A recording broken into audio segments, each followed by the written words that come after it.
Dr. Brian Doucet, but we all know him as Brian Doucet, who takes a lot of pictures of trains and transit and that sort of thing, and shares these excellent pictures with us on social media.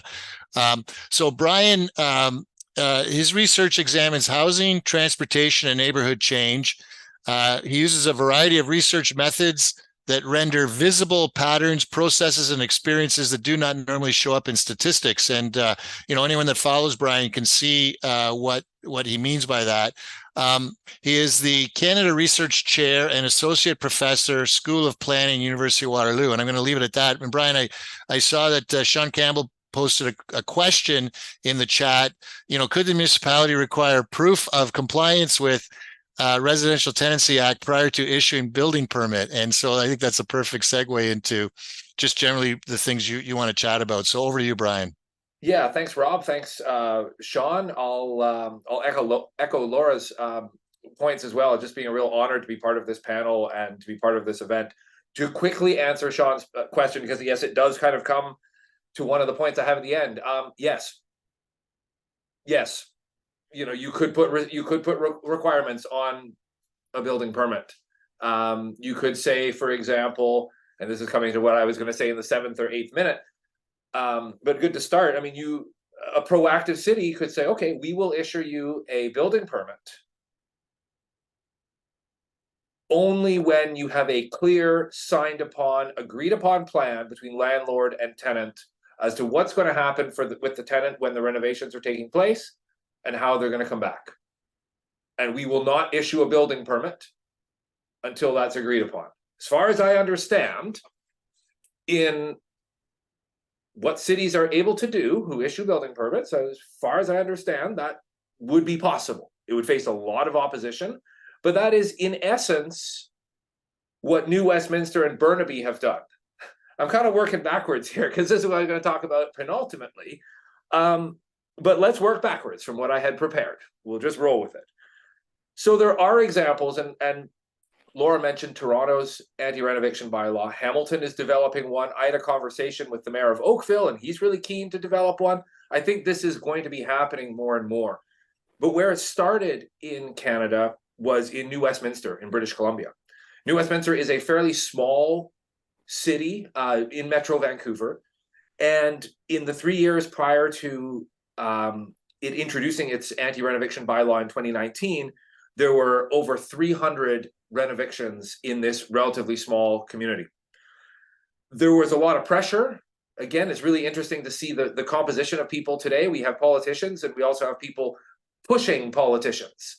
And I think both of those are really, really important. And certainly in New Westminster and in Burnaby, the councils had no choice. They were pushed by people who had had enough. And what they've implemented has been pretty important. So New Westminster introduced this anti-renoviction bylaw back in 2019, which did a number of things. And it wasn't necessarily how prescribed it was and how detailed, but it was also the message that it sent. Because New Westminster said, look, we welcome development. We want you to develop and build things here. But we're going to set a few rules in place, particularly about where you can build and places that we want protected, not because they're exclusive single-family zoning, but because they represent an important supply of affordable rental housing. So they welcomed, it's not like you have to be anti-development to have a strong anti-renoviction bylaw. So they had rules that would fine landlords $1,000 a day. And the onus became put on the landlord to demonstrate the need for the unit to be vacant in order for the renovation to take place. And the one thing that I always like to say, if you're a homeowner, think about how much work has to actually be done in your house in order for you to physically leave, right? I have neighbors who are putting an extension on their house. They're knocking a wall out. They're putting a new kitchen in, and they're not going anywhere, right? So the same logic should also apply to tenants. Also the onus was on the landlord to assist with finding temporary accommodation. Again, it wasn't so prescribed, but those factors basically pulled the curtain back, revealed this to be what it is, not renovation and upgrading of housing stock, but a tactic to get tenants out so that new tenants can come in who can pay more. So if you kind of pull the curtain back on that, the house of cards kind of collapsed. Nearby, Burnaby, which is a fairly large, well-established suburb in Metro Vancouver, they introduced what they called the tenant assistance policy in 2020. And I was over in Burnaby and New Westminster earlier this year, and I spoke to a councillor there, and he proudly said, Burnaby has the best tenant protection in all of Canada, and I've heard the mayor of Burnaby say that. Whether or not that's true, I'm not sure, but they're certainly very proud of it. But again, that council was pushed. When the election prior to that, the voters were overwhelmingly saying you have to do something. The tenant assistance policy is very prescribed. It has step-by-step what needs to happen and step-by-step the conditions. So again, they say, we've got older rental buildings that need to come down, because not just renovation, it's demolition. So if those are going to come down, and especially when they're near transit stations, right, there have to be plans in place for not only replacing the units, but also the onus of care, the duty of care for the tenants during any renovation or any demolition work is the responsibility of the rezoning applicant or the landlord. So what the tenant assistance policy does is it gives a right to return at the same regulated rent. It compels developers to help tenants find temporary accommodation. Now, if the landlord owns other buildings, they can say, well, you can rent something here while we're doing the work or doing the demolition, and it's the same rent if it's the landlord's building, right? If it's another building, the landlord has to pay a top-up, quite a significant top-up, if the rent difference is if they pay more rent. The landlords also have to pay for moving costs twice, right? And this is all agreed upon, I believe, before any renovation work, any building work is permitted. So the landlord can either pay for the moving costs themselves from an insured mover, or they can provide the tenant $900 to $1,400 in cash per move to help with the moving costs, and the tenants arrange it themselves. And I get into the details because what I like about Burnaby's policies is that they are so prescribed. They are very specific. They lay out step by step what needs to happen. And from what I understand, this is happening. It started in 2020. There is no shortage of development taking place in Burnaby. If you go there now, it is a sea of construction cranes. And from what I understand, it's been pretty successful. And it's also, they are building all kinds of housing, and they also have rent replacement rules and inclusionary zoning rules. So it can be done. We've talked about a few things that are also important: a rental registry. Rent control is the big thing, right? I don't need to go into any more details about that. But one thing that I think would be really, really important in any kind of renoviction bylaw is that you actually tie the permission to do that work to a clear and agreed upon plan between landlord and tenant. Because if that can't be agreed upon, then it's just a ruse, right? If legitimate building work needs to take place, then yeah, you will go about those renovations that need to take place. But then you still, if you have those rules in place, have the onus of responsibility on the landlord and not the tenant. And that's what all these renoviction rules have in place. Here in Ontario, the rules that we have, the onus of responsibility is on the tenant for everything. In places that have good anti-renoviction bylaws, that onus is on the landlord or the rezoning applicant. I just want to touch very briefly on a couple of other things. We talked about these N13 notices, right? I think all you need is a printer, and you can give someone an N13 notice. Right. So, and we've seen in some of the research we've been doing, people get N13 notices and they panic, they're frightened, they're afraid of being homeless, right? There's a lot of these informal tactics that landlords use before things ever get to a landlord and tenant board. What you're seeing at landlord and tenant board is the tip of the iceberg, right?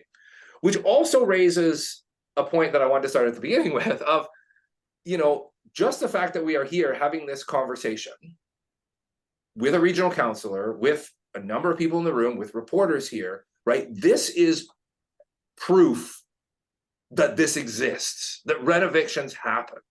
And why do I say that? Because we have very few statistics. We have very few numbers and metrics by which we can measure or count this. We can't get a total number. We've looked into how you can do it. You can't get a total number of how many people have been rent-evicted. You can try. You can probably get good estimates. But the numbers tell a very, very small slice of the story. What you need is the stories, the anecdotes, the experiences. You start assembling those, and trust me, you don't have to hear very many of them before it's not an anecdote, it's a pattern, right? It's not a story, it's part of a wider process that you hear again and again and again and again. And so talking about this demonstrates to people who only, a lot of people will only look at numbers. Give me the numbers, right? It doesn't happen if there's no numbers behind it. And events like this, hearing stories like this, bringing people together like this, demonstrates and proves that these things exist. And I think that's first and foremost important to state. And I think I'll end it there. And again, thanks very much for the opportunity to Yeah. speak. Thank you, Brian. So I just wanted to emphasize, when we're talking about a renoviction bylaw, we're not looking to add any more duties or responsibilities on landlords vis-a-vis tenants than already exist. Sorry, what do you mean? Well, so what I'm getting at is a renoviction bylaw, as I understand it, and I don't have a lot of information on it, but a renoviction bylaw, as I understand it, is merely it's a mechanism to try to ensure a written document where the landlord is confirming that they're going to do what they're required to do under whatever the provincial legislation is vis-a-vis the tenant that is being removed, for example. Yeah, it would, a strong one would clearly spell out that this work is necessary. But and this is what the province has tried to do, right? Say, okay, they'll need to prove that they need to do this work, but they still haven't shifted the responsibility of what happens to the tenant. Because it's still, okay, we can prove, we can get someone to say, yeah, this work needs to be done. Tenant, you're gone. Come find us when the renovations are done. We'll give you updates. But as people have said, people sign leases, they pay moving expenses, they move on, the unit gets rented, right? So a really strong anti-renoviction bylaw binds the landlord and tenant together legally so that the onus of responsibility, obviously the tenant still has to pay the rent, right? Somewhere, but the onus of responsibility rests with the landlord, right, to bring the tenant back. And when you do that, the whole house of cards of bad faith renovictions just falls apart. Right. Because and as you said, why would you do that if you can't kick that tenant out, right, and bring someone else in who's paying more money? So right. that's what makes those laws really strong. Right. So anyone using the renoviction as the renovation, it's as a charade or charade or what have you, that exposes that. And as you said, in those communities that have adopted a renoviction bylaw, construction is still booming. Yeah. And that's what we always hear. If we make it too onerous, people won't want to build here. Or they say we can't add these affordable housing units because it doesn't make it profitable. Yeah. It's the same with rent control. So many people, sort of market-based urbanists, economists say, well, you can't interfere with the market. No one will build anything. I mean, that the idea that like every single landlord would simply sell their, or just get rid of their rental properties or stop building anything because there's some rules and regulations guiding how they operate their business. I mean, that if you take a step back and think about it, that is absolutely nonsense. But the other side could also be true. So the argument from economists is often rent control leads to less construction, right? But if you are making a little bit less profit, and places that have rent control, like Prince Edward Island, it actually builds into the rent control rules, reasonable increases to ensure landlords get a return on their investment, right? No one's saying rent freeze in perpetuity at ridiculously low rates. Nobody's talking about that, these days. If you're making slightly less profit on each unit, you probably need to build more units to make the same profit. So you might actually spur, with the right other incentives, you might actually spur some more construction with rent control, right? That's the other argument that you don't hear the economists talking about very much. Okay, and Brian, thanks a lot for that, the information that you provided. And I know I personally will be following up with you to get more information on the whole renovation bylaw issue and see what we can do here in Waterloo Region with respect to that.